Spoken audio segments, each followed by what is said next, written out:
Won't you turn your Bibles, if you will, to Genesis chapter 16. Genesis chapter 16. The 16th chapter of Genesis. One choice, no options.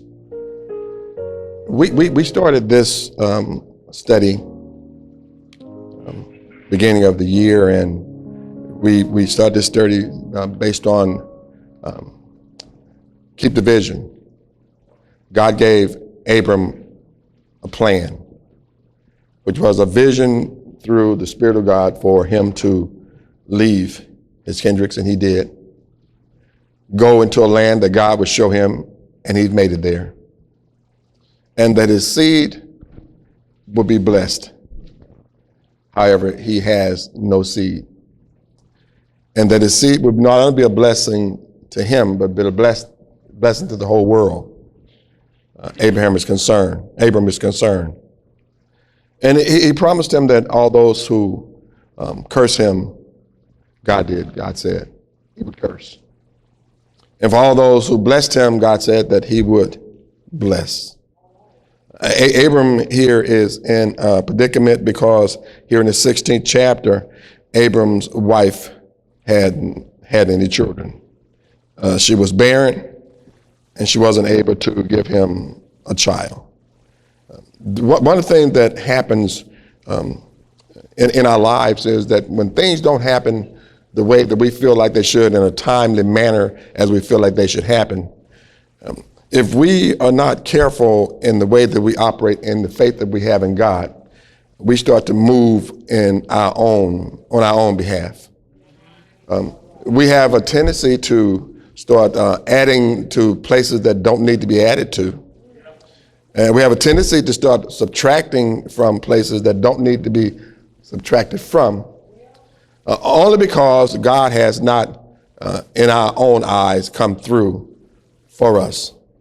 I can remember when we had the opportunity to build our home. The first home that we bought, it was a house that was built that someone else had chosen the way that it was going to be built, the appliances that was going to be in it, the way the bathrooms looked, the way the bedrooms looked, the place that the living room was, and how it was, the fireplace was in position in the living room. And we had no options. The house that we live in the present day, when we had the house built from the ground up. So the first thing that we did was we chose an area to build. And after choosing an area to build, then we had about 5 different house plans that that particular community had already decided that would be able to be built in this particular community, which means now we got 5 different options. From those 5 different options, we could pick one, and the outside of our home would look like all the other homes in the community or similar to those homes in the community. But the inside of the home, we could make it and choose whatever it is that we liked, and we can make it the way we want it. So we had options.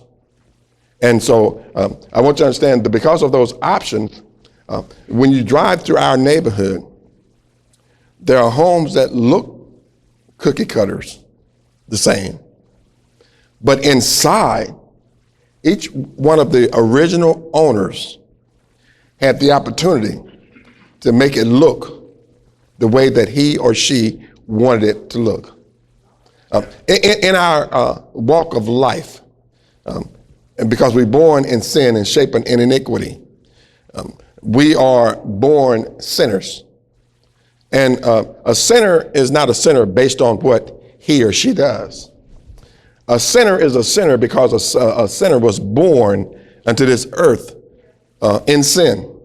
As David said, in shapen in iniquity. So therefore, what you do does not cause you to spend eternity separated from God. It's what you don't do determines whether you spend eternity separated from God. Here at Mount Moriah, I inform you and have informed you since I've been here that you don't have choices. You only have one choice. And everything after that choice that you've made is a consequence. Because the consequence to not choosing God is choosing eternal separation from God and eternity in hell, in the lake of fire. And so the thing that we have is we live our lives feeling that we have options. We feel like we can pick and we can choose as to how we want to live our lives. We feel like we can pick and choose of the things that we want to add or subtract from our lives.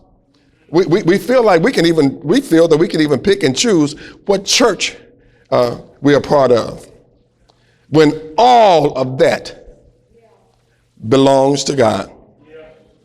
And so therefore, if it all belongs to God, then we are totally out of options.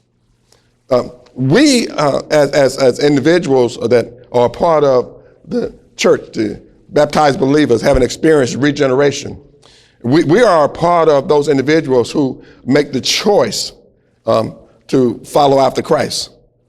The choice of going to hell, no one picks that choice. That's a part of the choice that you didn't pick. Because the choice that you didn't pick equals hell if you didn't pick Jesus Christ. And so because of that, we live our lives getting ready to go to a place that's already prepared for us. In fact, in John, the 14th chapter, Jesus' disciples were going through some emotional withdrawals because of Jesus leaving this planet. And Jesus advised them, let not your hearts be troubled. If you believe in God, believe also in me. For in my Father's house are many mansions. If it were not so, I would have told you. I go to prepare a place for you. No opinion. And if I go and prepare a place for you, I'll come again and receive you unto myself. That where I am, that somebody ought to be shouting because you're on the road, you shall be also. We find God had already told Abram in the Abram life and the reality of the history of Abram that I'm going to bless you with a seed. He let him know that your seed would be, walk outside for a moment, Abram, and just look up at the stars and see if you can count them. And if you can count them, then you can tell how many seeds that you're going to have. But because a man, woman, boy, girl can't count them, you're going to have, your seed is going to be as numerous as the stars. He also told them that the sand on the beaches, your seed will be as numerous as the sand on the beaches. The problem was Abram didn't trust God yet. So the vision that God had for him, he wasn't able to walk in the vision yet. So therefore, what Abram was stumbling over was the fact that I'm getting older and the things that God has promised me has not happened. Now, what we need to understand is that Abram got the vision from God. He was married to a woman named Sarah. Sarah also was an individual who could think. Just because God has a head and has an order, he don't take away the ability for those around us to be able to think and to plan. Abram and Sarah, when Abram left his homeland, he was 75 years old. His wife was with him, and the two of them were one. We need to understand that when there's marriage, there's no more two, but there's one. They two become one. And so now the thing that happens, and it's nothing unusual for a wife to want to help her husband out. It's nothing unusual for a wife to want to step in and help her give her husband some good ideas. Even Job's wife, after seeing things that he was going through, don't look at me strange now. After seeing the things that he was going through, even advised him, why don't you go ahead and curse God and die? See, because what she was doing was she was in love with him, and she didn't want to see him continually go through suffering after suffering after suffering. And so the thing that she advised him was the best advice that she could give him from the human perspective, being influenced by Satan. Because see, once you stop and start giving your opinion, you're giving your opinion from the human persuasion, and anything that you're giving from the flesh is not God. Because God had given him a spiritual vision, and he didn't need any human persuasion. Abram here is getting advice from Sarah. Sarah had journeyed away from Uz with Abram. They had wind up with her husband on a journey that led away from Canaan. And then they went back and went down into Canaan. She was there when they went through the famine and there was no food and they couldn't survive, they thought, there in Canaan. She was there when they went down into Egypt. She was also with them when they left Egypt and came back into Canaan. She watched how he had been troubled and going through a situation of a blessing that he thought was blessing, but he didn't know for sure whether it was blessing because he didn't know how to see God's vision. So she stepped in and had an idea. Her idea was when they left out of Egypt, there was a young slave girl, Hagar, that was given to her by Pharaoh. And she made her handmaiden, one that take care of her needs. She had an idea. First of all, she seen that Abram was worried. She knew that she had not conceived. She had already settled within her heart that I'm barren and I'll never be able to produce a child. So I have an idea, husband. Why don't you go into my handmaiden, my slave girl, and become her husband and allow her to have a child for me. After all, slaves have owners, and children that slaves have don't belong to the slave. The children that slaves have belongs to the owner, same as the slave does. And so have a child by her for me. Abram, if he had seen the vision that God had given him, never would have accepted it. Abram, if he had been walking in the trust of God, believing that God would provide, never would have accepted. She just wanted to help. You know what kind of help that is. You know, that kind of help that will benefit us all. You'll be able to sleep at night. We'll have peace in the home. We can move on with this vision that God has given us, and things will be working out just like God planned. Sarah just wanted to help. You understand that kind of help always leads to destruction. Anytime someone steps in and begin to help God out, leads to destruction. As if, watch this, as if God needed help. God didn't need her help when he placed the stars in the sky. God didn't need our help when he placed the sun and the moon. Sun to rule by day, moon to rule by night. God did not need her help when he separated the firmament from the firmaments, the waters from the waters. God did not need her help when he spoke the words and things began to happen. God didn't need her help when trees began to grow. He didn't need her help. Just as though God needed her help. God didn't need our help when he took the dust of the earth and formed man into his likeness, into his image, and blew into his nostril the breath of life. God didn't need her help, as if God needed her help. But Abram agreed with her that he would go in.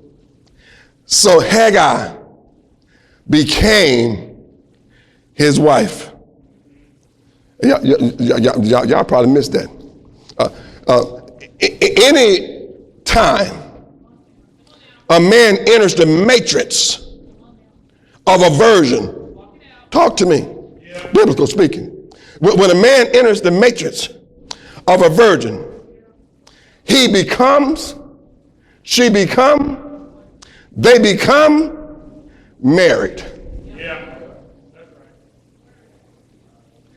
And so Hagar became his wife.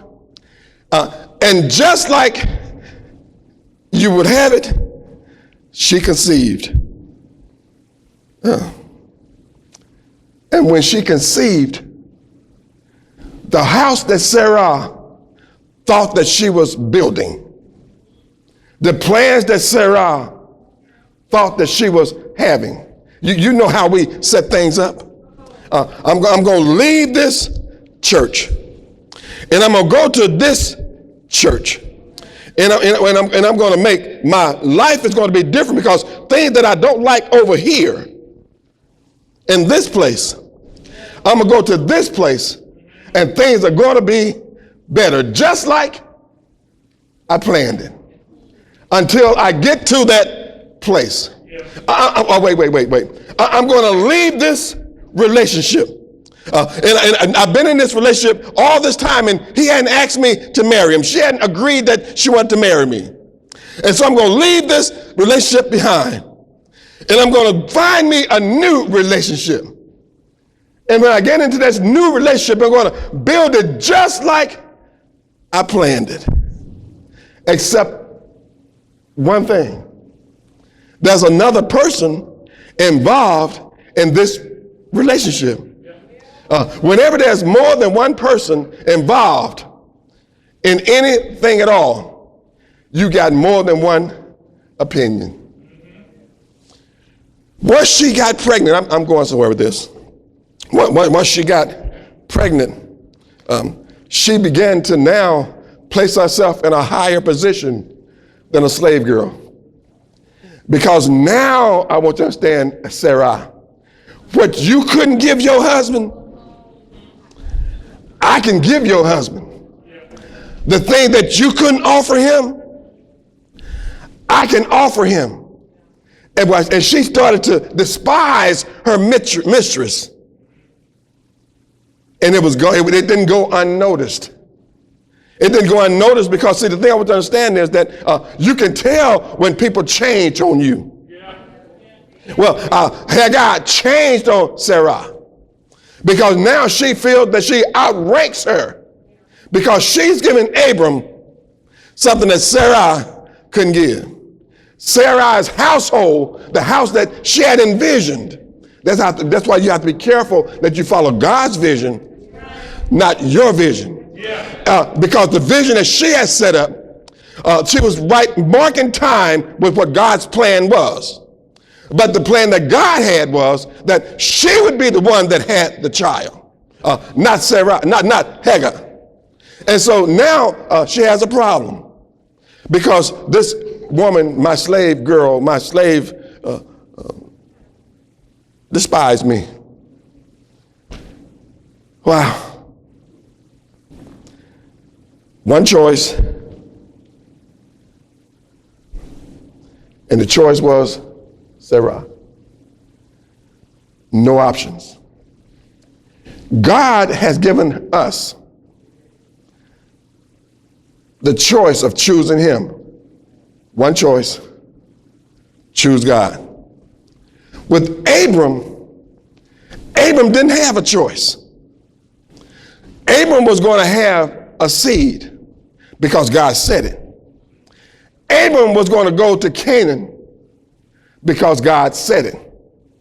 The land of Canaan was going to be the land in which Abram's seed would be blessed at because God said it. God made a promise to Abram, and he promised to himself in Abram that this land would be his and his descendants, and that he would have a seed here that would dwell in this land and occupy this area.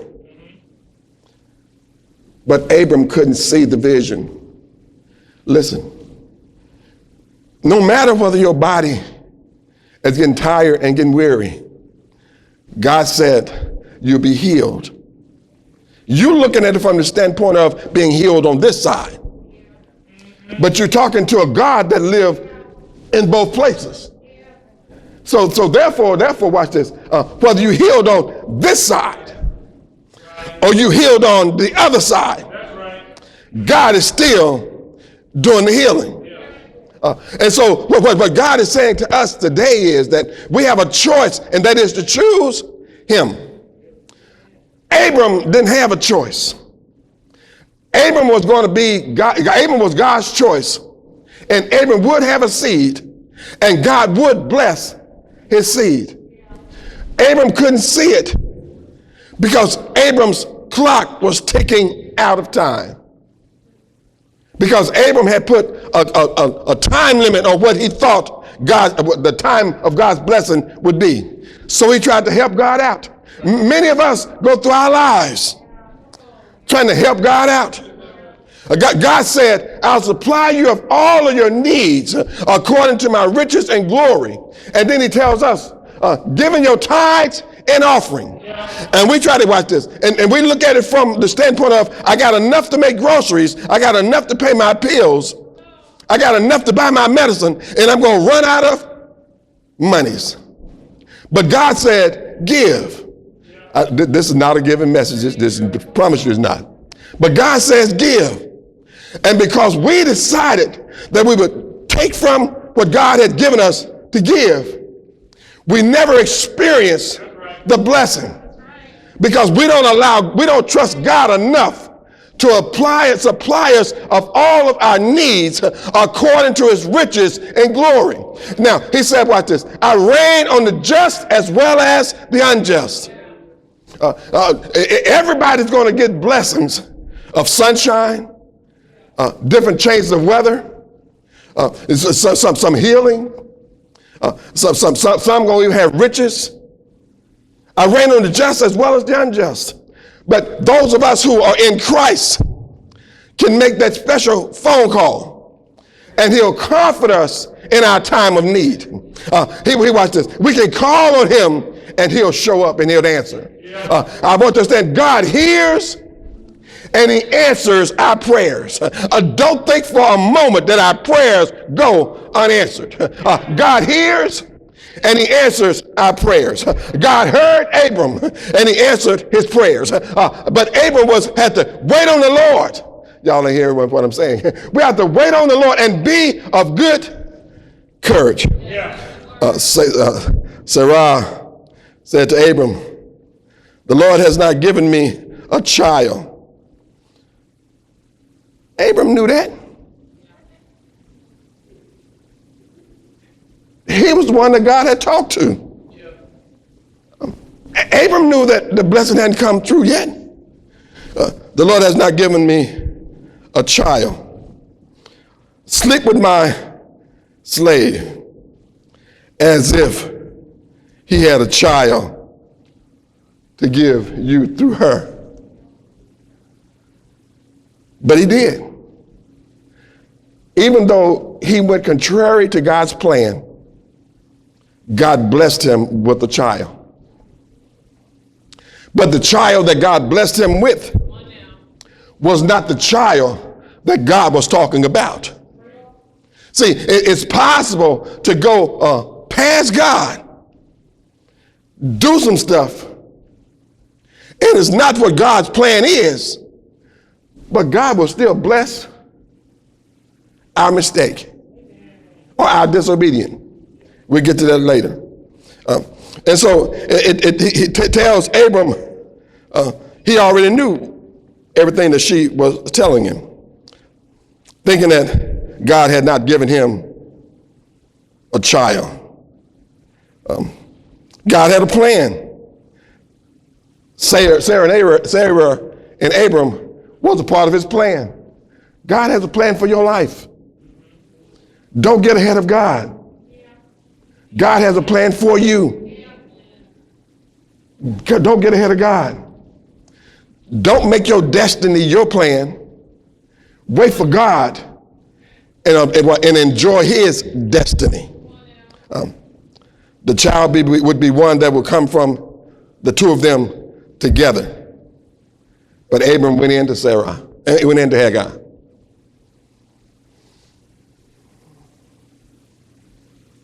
How many times have you got tired of praying for the same thing and just settled? One of the most difficult moments that you could have in your life is that when you get to a place where you just settle. When you get to a place where you just settle, you will settle for anything because you feel like your time has tick-tock ran out. We know that you enjoyed that great message. We are at the point in our service that we all participate in. Please join us in giving by using our PayPal links on www.3mbc.org and www.facebook.com/MMMBC. Thank you, and may God continue to bless you.